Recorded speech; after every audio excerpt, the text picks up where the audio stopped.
Gab, gas, go on, gossip, gush. The whole force of conversation depends on how much you can take for granted. Oliver Wendell Holmes, the autocrat of the breakfast table. It does seem so pleasant to talk with an old acquaintance that knows what you know. I see so many of these new folks nowadays that seem to have neither past nor future. Conversation's got to have some root in the past, or else you've got to explain every remark you make, and it wears a person out. Sarah Orne Jewett, The Country of Pointed Furs. Harangue, heads up, heart to heart, hint, hot air. Galinda didn't often stop to consider whether she believed in what she said or not. The whole point of conversations was flow. Gregory Maguire, Wicked. Everybody talks, but there is no conversation. Dejan Stoyanovich, The Sun Watches the Sun. Jabber, jaw, jeer, jest, joke, kid, mock. Conversation is like playing tennis with a ball made of crazy putty that keeps coming back over the net in a different shape. David Lodge, Small World. Conversation should be like juggling. Up go the balls and plates, up and over, in and out, good solid objects that glitter in the footlights and fall with a bang if you miss them. Evelyn Waugh, Brideshead Revisited. Natter, parley, pillow talk, powwow, prattle. Conversation needs pauses. Thoughts need time to make love. Theodore Zeldin, Conversation. Ramble, rant, rave, repartee, rib.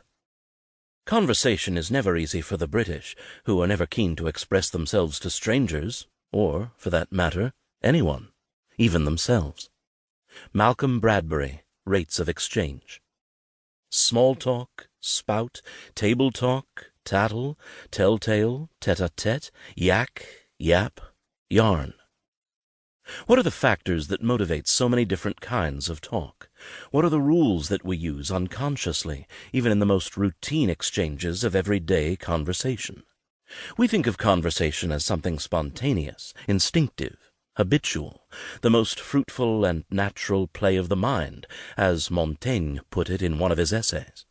But there are rules, or if that word is too strong, conventions, fashions, expectations.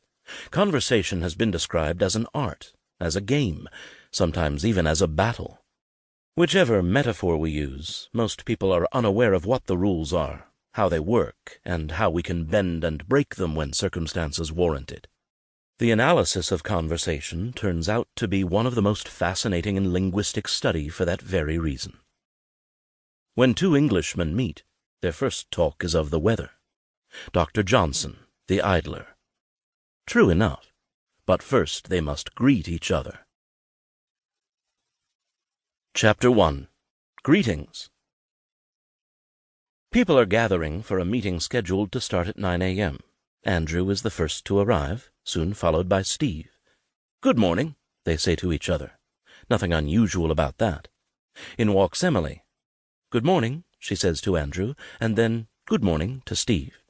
Then she does a double take and says, "Oh, sorry, I've already said good morning to you, haven't I?" It seems they met in the car park outside and exchanged the first greeting of the day there. Why does Emily feel the need to apologize?